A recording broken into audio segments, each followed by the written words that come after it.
How is everybody doing after that? Oh, 4-0. Liam, we're back. We're a Celtic state of mind. We're Celtic down under, and we have absolutely annihilated our great rivals Rangers by 4-0 at Celtic Park. Lawrence was in. He was in watching the first half, and we enjoyed that second half immensely as well. But let's start picking the bones of that victory and what it means to this season, what it means to the game against Real Madrid and the rest of the campaign as well. Liam, I'll come to you first. Overall, 4-0. It was an absolute drubbing. And in that second half, in many ways, I know the possession percentages might say otherwise, but totally dominant for Celtic. yeah. After all the narratives in the media last week about Celtic being disrespectful by, showing off and scoring so many goals, I hope Rangers appreciate the fact that we only put 4 past them today. We clearly eased off a wee bit at the end there, No, it was absolutely sensational stuff. It really was. It was sensational. And anybody who wants to disguise the fact that it was a 4-0 drubbing, good luck to you, because Celtic, for me, Lawrence Conley, were sensational. That is the word for it. We're going to be looking at the goals, looking at the performances, looking at the poor refereeing, because it was poor refereeing, and looking at where this leaves us going into our midweek game against Real Madrid. Obviously, it leaves us with a couple of concerns. Let's get that out of the way first, and then we can just look at a glorious performance. Starfelt out, Kyogo out today. Let's hope it doesn't run into the next game, Lawrence, because you might have your opinion about Starfelt, and I'm going to be talking about Jens throughout this post-match, but they are important players for Celtic. Look, listen, I think Starfelt's easier to replace with Jens, and we've got Welsh in the background as further backup. It's up top, Kyogo, Giakoumakis, who's the third striker. The ref's seen the infringement, he's seen the raised hand, he's given the free kick for it, but he's not given a card, and some very strange decisions from the ref throughout the game. We say on the lenient side, I don't even think covers it, but listen, it's the 3rd of September, we're 5 points clear.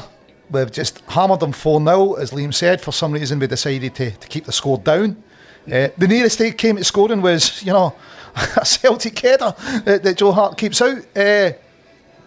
Completely dominant performance.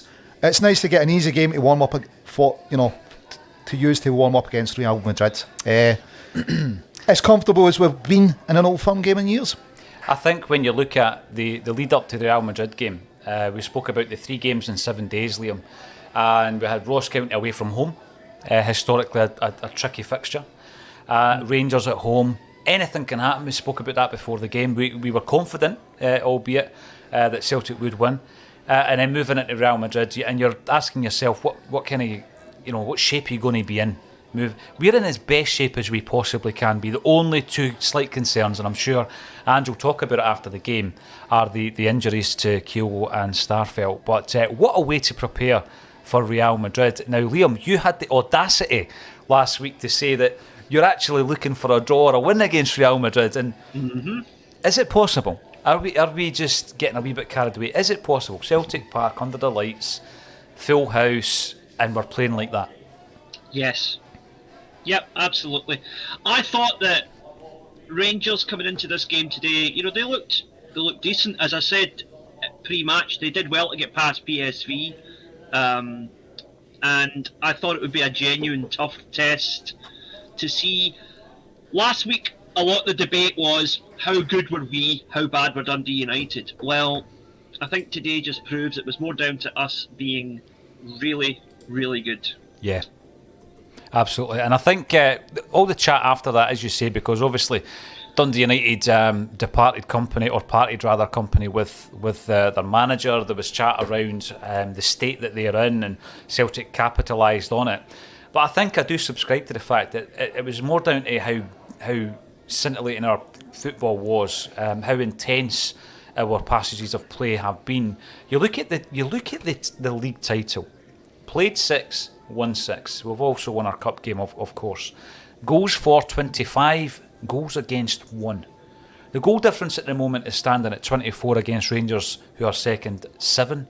And the points tally, we're 5 better off. It's an astonishing start to the season, Lawrence. We keep going back to where we were this time last year, where we had a tricky start. People were questioning the decision to bring Ange to the club. Some people were anyway. And what he's done is he's gone on to prove that in the modern day, he could be. He certainly has the ambition, doesn't he, to be one of the top Celtic managers in the modern game. He's talking about European aspirations, Lawrence. He's talking about doing better every single year. We've come out of that transfer window stronger than we went in. Now, people might say, but look at all the bodies you've lost. A lot of them weren't contributing to this football club in any way, shape or form. The ones that he's brought in are obviously for the first team. You know, and we'll talk about some of the performances, particularly of I think Jens and Moy, who came on today and I thought performed really, really well. But first of all, we'll work our way back the way, because we spoke about the first half at half time. Turnbull's goal. Now, Turnbull's a player who has had some criticism. Lawrence, I feel a bit sorry for him, because of the injury issues. Once he got into the team under Neil Lennon, he performed really well, got Young Player of the Year. Ange liked him, played him every time he could, got injured against Hibs in the League Cup final. And he's not been able to establish himself back as a first pick since, obviously, the arrival of Rio Hatate. But he comes on today, plays really, really well, and he showed an intelligence that Scott Arfield obviously doesn't have. A football intelligence in scoring that goal, didn't he?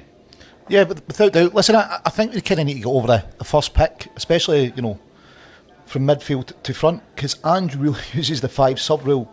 Great. You know if you're not starting, you're likely to get minutes. There's players like Turnbull you know will more than likely get minutes every game. And it allows us to play at that intensity, the fact that we're going to freshen up probably 5 of the front 6 throughout the game.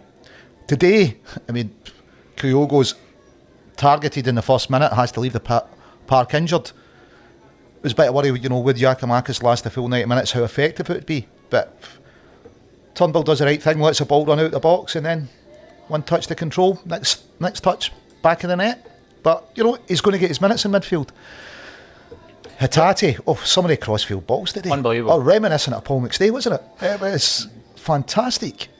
It's interesting how we've had people reminiscing about Henrik Larsson having seen Jota's chip today, and there's Lawrence Conley talking about the maestro himself. Rio Hatate's passing range, it's a player that you know a lot about, Liam, but his passing range is quite frightening at times. The way that he's able to pass the ball across fields, get the defender on the back foot, it opens everything up, doesn't it? How much more have we got to see from this player? Well, that's something that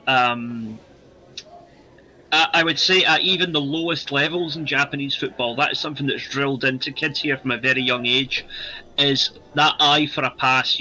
The peripheral vision has to be very, very well tuned, and you can see that Kyogo's got that, you see that Hatate has got that, Daizen's got it as well to some extent. Like, as soon as he gets the ball, it's immediately, right, okay, who's around me, who's ready for a pass, and it's almost in one motion sometimes. He gets the ball and then releases it. It's a skill that can't, it's difficult to teach it, because you either have that instinct or you don't, I think, maybe. But if they do have that instinct, the way they go through the Japanese system, they're very good at tuning that. And in Hatate, you have a player who is very finely tuned in how to pick out a pass. Oh, he certainly is. And again, I was saying to Lawrence today, he looks in great shape. He looks in brilliant condition. And I think that at the beginning of the season, I was asked about the types of players who I felt were going to be shining this season. And Hatate was the one that I pulled out, because I think that he showed it in pre-season, didn't he? He did really show that he had these performances in him, and I think he's going to be a massive player for us. And when we get onto that platform, Liam, of Champions League football, I think what's happened is every single challenge that's been dished out to these guys, you talk about some of the attitudes that people have against the J-League, for example, right? And we bring players in and people, because obviously we hadn't signed a player since Koke Mizuno.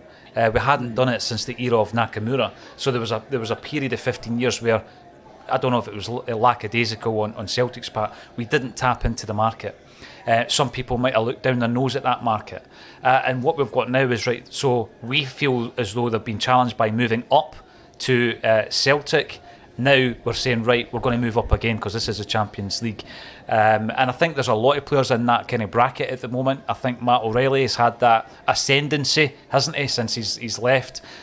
He's gone from Fulham to MK. He's moved up to Celtic, stepping up all the time and always up for the challenge. Do you think that type of player will be able to step up? Because we don't have a lot of Champions League experience in a lot of these legs, do we?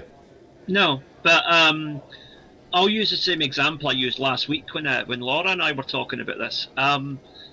Sharif Tiraspol didn't have that many experienced Champions League veterans when they beat Real Madrid last year either, So I think, okay, big occasions, you have players who can rise to the big occasion. And today was a big occasion, and our players rose to it. They're going to have to rise to it again on Tuesday to an even bigger occasion. But I fully believe we can at least give Real Madrid a good game.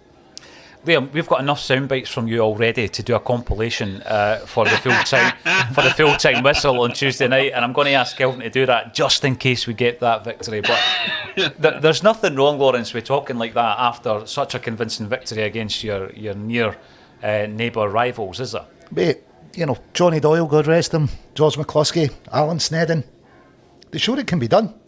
It's Celtic Park, we're in form. Ange's got a style of play that any team's going to find hard to live with. It's going to create chances for us. We've got players that can, find a target. From midfield to forward, all six, they can all find a target. It's doable, Look back to when we beat Barcelona 2-1. We didn't have much of the ball. No one gave us a chance. The supposed best team in the world. But we still done it. There's a bit of magic happens at Celtic Park on European nights. There's a fairy tale about this club, absolutely. There's no reason, absolutely no reason why this team can't go out and create their own little bit of magic. Oh, I mean, Tuesday night we'll be here. I've got tickets for the game, but Axon will be streaming live before the game at half-time and at full-time as well. And I think that, as you were saying there, Lawrence, there is a coming together of certain forces. The planets align when Celtic are playing under those lights in a European game at Celtic Park, and hopefully we have another example of that on Tuesday night. Let's bring some of your comments in. 1100 strong on the stream. We always welcome fans from other clubs onto our post-match, so hopefully we'll see loads of those regular infiltrators on the comments so that we can have a right good laugh at them. Michael Gerard Canny, Ange arrived, he saw and he conquered. Well, if that was the case, Liam, that would mean the job is done. I just get this sense with Ange Postecoglou that he can build a machine here. He already has started, hasn't he? Well, to paraphrase something that a Rangers supporting friend of mine said to me at this time last year, what are the odds on Van Bronckhorst getting sacked by Christmas? Well, 5 points behind, Liam. Yeah. And we were talking about, that whole evolution of, Brendan Rodgers being at Celtic and Celtic being so far ahead. And you remember back to, is it going to be 4, is it going to be 5? And it was at that time you had that confidence, didn't you, going in every game against Rangers that you were going to give them a pummeling. Yeah. Well, interestingly, we have that confidence back now. We're back at that stage, where we feel there is that massive gap. Because for a period, the gap wasn't there. Let's be honest. We're trying to be as balanced as possible. We won the league last season by 4 points. The gap wasn't there, but I get the sense there is one. Now, listen, it's September, and words can come back to haunt you, Liam, but from what I'm seeing in the depth of that squad, we are creating a big gap between us and our challengers. Do you know the big thing which really stands out to me, and you probably saw in our little chat we were having back and forth during the game, there was about 5 or 6 different names being thrown out for man of the match. And I think that is so telling that we couldn't pick out a standout man of the match because the whole team played so well. I mean, even Joe Hart, who had nothing to do, made 2 fantastic saves in the last couple of minutes there. Yeah.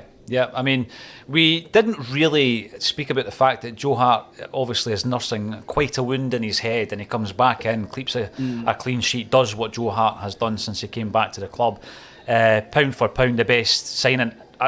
By the way, there's plenty of players that you could say this about, but I'm going to say pound for pound the best signing we've made, because under Ange I'm talking about, because for £1 million, Liam, to bring in Joe Hart, not just the performances, but the influence that he's had. And I know we've had great signings in the likes of the Japanese boys and Hatate, in particular, the price we paid for him, Juranovic, O'Reilly. We've signed and we've bought really, really well. We've recruited really well. Haksabanovic, I'm pretty certain will be in the same category. But Joe Hart, I mean, he's one of the guys that, he probably does have an added challenge this season, but he's going to be relishing Champions League football again, Lawrence, isn't he, on Tuesday night? Listen, without doubt, it was nice for Callum the Machine McGregor to give him something to do in the game, to make him feel part of it. But I think Joe's come out and spoke about it, hasn't he? He maybe thought these days were gone, and they're there. And he's here to play football. I mean, I wasn't sure when he signed, but he's taken a huge wage drop. He wants to play football. Huge influence in the dressing room, and what a last line of defence. He's got to give the boys in front of him so much confidence. But what the other commentator was right, maybe it is Veni Vidi Vici for Ange in Scotland, but Ange is more about the Champions League, isn't he? This is the pinnacle of his career, you could mate. Speak Italian, Lawrence. You've got Latin, mate. But anyway. I know, man. It's a dead language. There's a few things we could talk about that are dead, but that's a dead language. Ridiculizer. Did Kyogo have his ham in a sling there? I didn't actually see that because coming to the last couple of minutes of the game, you're still listening to it, but you're trying to get set up. Was that the case? Was it, Liam? Was he in a sling, aye? I didn't notice if he was. Hopefully not. What I will say is the good thing is that he was sitting just behind the dugout watching the game, so it's obviously not a broken bone, because if it was, he would have been away at the hospital by now. So yeah, at the time I thought possibly a dislocated shoulder, but I don't know. And the thing is with that, sometimes it can pop back into place and you're fine in a day or two. Yeah, if any of the ligaments are damaged, it could be 5 or 6 weeks. You really don't know. No, and we did wait and see on that one. Exactly. I mean, we don't want to put a dampener on today. It's a fantastic result at a great time of the season, moving into the game against Real Madrid. But it is the only concern, really, coming out of that game. Is injuries to Starfelt and to Kyogo as well. Your Sarian preparations begin for the next game. Let us enjoy it first. Come on, let us enjoy our Saturday nights. There is another concern: the tackles and the challenges that continue to be let go on our players. Yeah, now's the time to raise it. What's going on? But now the time is right for the club to raise it, because we've just beaten our challengers 4-0, and it was a real comprehensive victory, a demolition, if you will. And it's at this moment in time, Lawrence, that you've got to raise that. You've got to raise that to the authorities, because Nick Walsh wasn't strong enough in that game. He was absolutely dreadful from minute one. Lundstrom to go 5, 6, 7 infringements in and still not get a yellow card. We've got 2 guys going off injured. One of them, I think, was due to foul play. Starfelt, that was just unlucky. But it's at moments like this, Lawrence, that you've got to raise it, isn't it? Definitely. He sees the offence. He sees, raising a hand, hitting the shoulder, and he gives the free kick. Well, why is it not a card? Goldson could have been off. The amount of times that we're pulling players back to stop a quick breakaway, there might be yellow cards by definition, but Nick Walsh seems happy to let him away with it. And this isn't a case. The only card he's getting for Walsh is a birthday card, isn't it? This isn't a case, Liam, commiseration card. Yeah, typical Celtic fans looking for a negative after beating Rangers 4-0, always talking about officials. This is us going into the biggest game we've seen at Celtic Park in a long time, and 2 of our important players or starters could potentially miss it. One of them, I suggested earlier, was just unlucky in Starfelt, but Kyogo, it's full play, and we've been talking about it all season last year, and this season we need our players to be protected, Liam, and they're not protected due to poor refereeing. I mean, I think there could have been, for me, there was 2 clear straight red cards in that second half that the referee let go. First one was when Jota gets smashed in the face and gets his lip cut. The second one was that blatant takeout on Maeda, who was, a yard, maybe 2 yards clear of Goldson, and Goldson just swipes the legs away from him from behind. It's a blatant takeout. It's exactly the kind of tackle that Lundstrom got red carded for a couple of weeks ago. Mm-hmm. I mean, where's the consistency? Even if you're going to say that, people were saying the Lundstrom red card was harsh, and to be fair, I've seen them given, I've seen them no given. But once you set down the marker that that's a red card, Goldson does exactly the same thing, and he should have got a red card. Yeah, 100%. And of course, at half-time, we spoke about Abada, the penalty claims where he's been scathed whilst trying to set up a shot.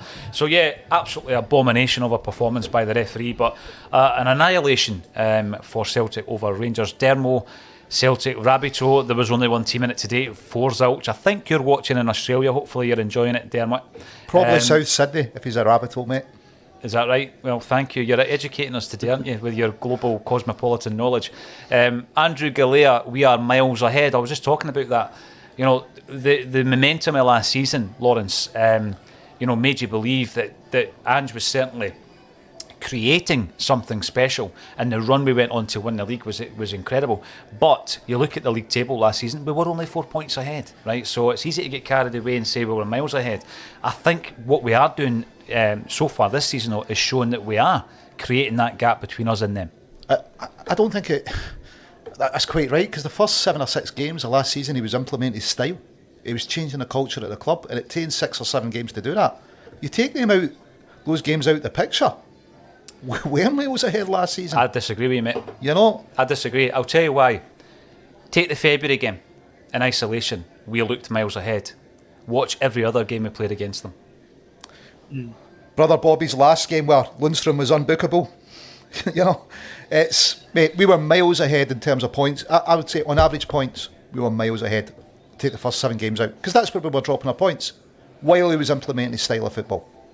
Since then, what have we dropped in the league since then? Well, obviously we've been on a run that started last season, Lawrence, but I'll ask Liam what your thoughts are on this, because obviously I think we were outstanding. I think what Ange did last season under the circumstances was unbelievable, right? And with the budget as well, because as I say, his recruitment was sensational. But I think over the piece, there was on one occasion where I thought we were miles ahead. That was February. But over the piece, I don't think there was much in it. Well, I mean, about this time last year when we just lost the first game to Rangers, on Celtic Down Under, I made a prediction which proved to be pretty much spot on. I said, as long as we get to the New Year game, which remember February was the New Year game because of what happened. It was played a month later. I said, as long as we're within 6 points of them and we don't lose that game, we'll win the league. Because Rangers always trail off as the season goes on. And sure enough, that night we beat them, we went top of the league, and we never looked back. Now, since then, there's been questions asked about how much of that was Celtic being good, how much of it was Rangers being poor, how much of it was a one-off, how much of it was an actual demonstration of superiority. Because since then, they beat us in the cup, albeit lucky, bad refereeing, whatever, right? We beat them 2-1, but it was not exactly a domination like today. It was a victory, and a well-earned victory, but it was not absolute dominance. I think today answers that question, and probably tips the scales a bit more in favour of what Lawrence is saying. I think it proves that certainly now we are that dominant over them. There is that gap again. The question is, how long has that gap been there? Was it there last season? You can make a case for and against it, right? But the statistics don't lie. We've not lost a game in the league for nearly, I think, almost a year now, right? And Rangers have not beaten us in the league since then. And we've thrashed them twice, beat them once convincingly. And I think that it's very much, to paraphrase something that Craig Levine would say, I think natural order has been restored. Mate, Ange has built a mean green winning machine. We're quoting Craig Levine. Anything goes in a day like today. No, I would certainly agree the gap is there now. I just did not think last season across the entirety of the season that it was. I wasn't getting carried away. Work still had to be done. Ange has done the work. But again, last season, I mean, we're playing a side who I think that, it's easy to write them off, especially with the green tinted spectacles that I've got on every single day on this show. But there's nothing wrong with taking credit from the fact that you won the league against a team that has done well, very, very well in Europe 3 years running, moving into the group stages this year as well. I'm not trying to give Rangers credit, certainly not on today's performance. Trey Dickerson, the 2-in-a-row season is officially on. Yes, I like that confidence. Ewan Boy Martin, masterclass, champions already, says Ewan Boy Martin as well. Kevin 1-4, think we can put to bed who's the best team in Scotland. So Kevin agrees with that. And Christopher McConville, the difference between today and the 3-0 game in February was we bossed that completely for 90 minutes. Now I'm going to come to yourself, Lawrence, because you and I were talking about the striker situation, the fact Kyogo's out. We don't know how serious it is at the moment. If Ange has spoken about it, please update us on the comments. We bring on Giakoumakis, who basically played a full game. He played the full 90 minutes. He was toiling a wee bit near the end. I thought he was brilliant. I thought he did exactly today what he did in February, where he gives nobody an inch to move. He bullies players. He ensures that there's no pockets of space. No one has time on the ball. And I think he's excellent at that. And I think it'll work well on Tuesday if he needs to start. But what would then happen if there's a loss of form, injury or tiredness to Giakoumakis? And I was saying to you during that second half, we've got options in that Abada can play there and Maeda can play there. And Haksabanovic could even fill in there. But you're not happy with that, Lawrence. You would prefer to have another option up top. Yeah, I'd have preferred to have another striker. I thought, with a Yeti going out, it would allow us to bring in another striker. The other ones are kind of square pegs, round holes. You could even say James, he could play up front through the middle. He's done it before. Sure, he's done it Champions League. But it's not just an injury. Actually, even if he stays fit, it changes our games. It changes the subs we make, the intensity we can press at with a striker on the park. Because we expect the striker to change maybe 60 minutes in at some point in the second half, but it allows the guy coming on to play at that kind of pace. It changes that if Kyogo's going to be out for a while. That's why I thought, we could really have been doing with a third recognised striker in. Now, Haksabanovic, I don't know if he can play up front. I've not watched a lot of him. I liked what I saw of him coming on. Maybe he's going to be a cracking striker. Abada and Maeda, Forrest, I've seen them through the middle. They're not strikers. And I think it kind of changes the way we play a wee bit and how, the percentage of our chances we're likely to take. Yeah, and by the way, I hope we don't have to have that issue, Lawrence, but I'm going to come to Liam because Liam knows a lot about Maeda prior to coming to Celtic. What's your thoughts on him through the middle, Liam, if indeed we are faced with that scenario?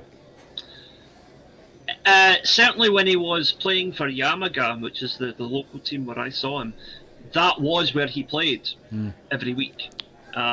He was bizarrely enough, he was almost like a target man because they were the bottom team in the league. They ended up getting relegated, as it turns out, but it was like a sort of a 7 or 8 man defence, and Maeda was the outball, so he would just cover left, right, and centre any scraps that would come his way. And that was when you saw the engine that he had, because the way he got up and down to cover everything across the front line. But when he went to Yokohama, he continued to play as a striker, was the joint top goal scorer in the J-League last year. And it's actually funny that if you put them up against each other, obviously I think Kyogo is a more effective striker, right? No question about that. But he's the same as Maeda in the sense that he can also play on the flank when he has to. Yeah. But I think Maeda, certainly, if we have injuries or that would necessitate a change, I'd be quite happy playing Maeda up front through the middle. I would have no qualms with it whatsoever. Yeah, no, that's a fair point, Lawrence, and it's an interesting one because obviously Ange probably agrees with you, hence the reason we haven't been active prior to the window closing.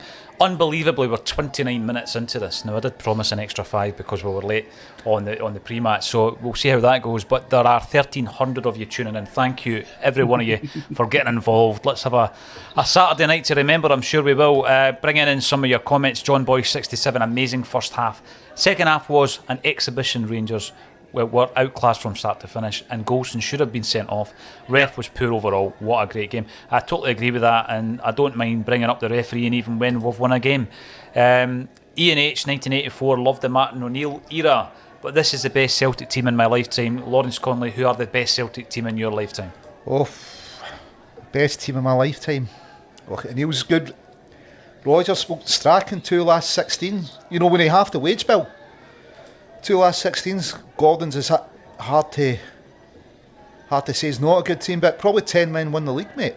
You know, it was kind of a bit more old-fashioned football then, but there was a real togetherness about that squad. I thought Davy Hayes' team was unlucky in Europe, weren't they? You know, what an unlucky Celtic manager.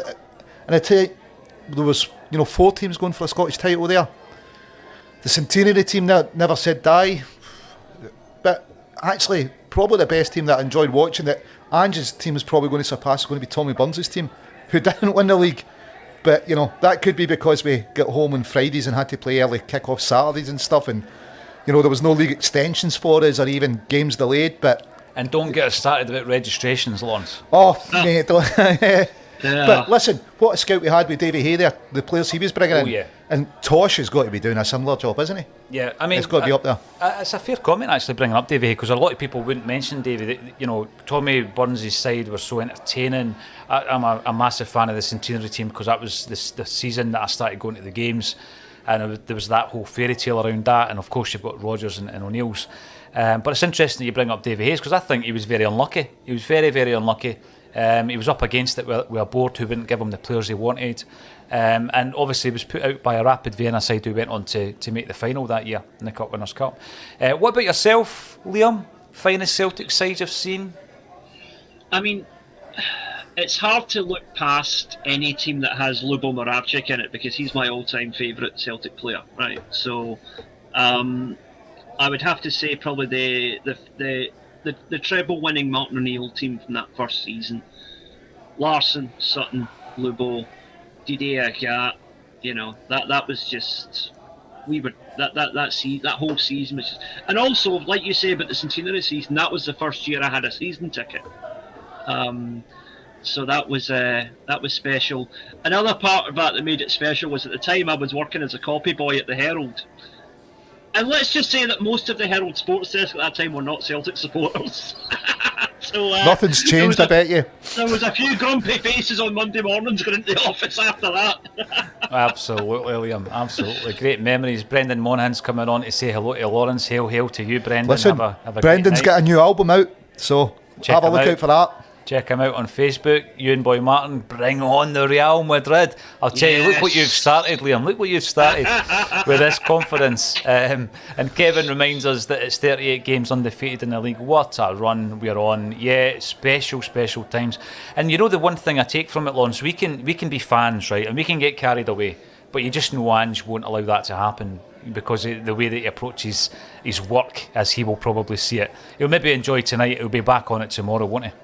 Totally, mate. Listen, Ange's got a vision and a system that will churn out these results relentlessly. That's what he's about. He's got the players to buy into it. And his fans were all bought into it, isn't it? It's Rip Rowan, free scoring, never born. It's amazing stuff. A lean green winning machine. It is just Ange ball. It's fantastic. It's beating Rangers 4-0. It's thrashing Dundee United. Oh, what a season we're lining up here, honestly. It's beating Real Madrid 2-0. Right, okay, there's a prediction. Liam, I want to speak to you after the Real Madrid game, because obviously you have started, you and Ange have started a bout of confidence, which I'm loving, by the way. I love the positivity, but also the party has kick-started next door. All the Northern Soul dancing is about to kick off, and I know Lawrence wants to be a part of that, so we're going to wrap it up. What are you drinking? Odds Crush, mate, on a day like today. Umeshu. It never on fails. the Umeshu, guys. Japanese plum liqueur. You can't beat it. And it's an emerald green and white label, so there you go. Lovely. Listen, it's been an absolute pleasure, and I loathe to switch the stream off when there's 1,400 Celtic fans in the comments, which there are. Every single one of you, we appreciate your support. AXOM has been running for over 5 years now. We're 1,100 plus episodes in, and we are up for the best in video creation at the Football Content Awards. If you like what we do, then vote for us. The link is underneath this page. There's also a few other links to causes close to our heart. St Mary's, the birthplace of Celtic. We still send the money over. If you send it in, we raised 30 grand for them last year. And there will be another weekend of charity fundraising this year as well. Lawrence knows some of the facts around that. It's going to be special. It's going to be different. It's going to be massive. So thanks everybody for doing what you do. We love interacting with you. We fall out, but we always fall back in, as Lawrence and I will contest. Thanks everybody in the comment section for getting involved. Thank you to Lawrence and Liam for joining me on A Celtic State of Mind.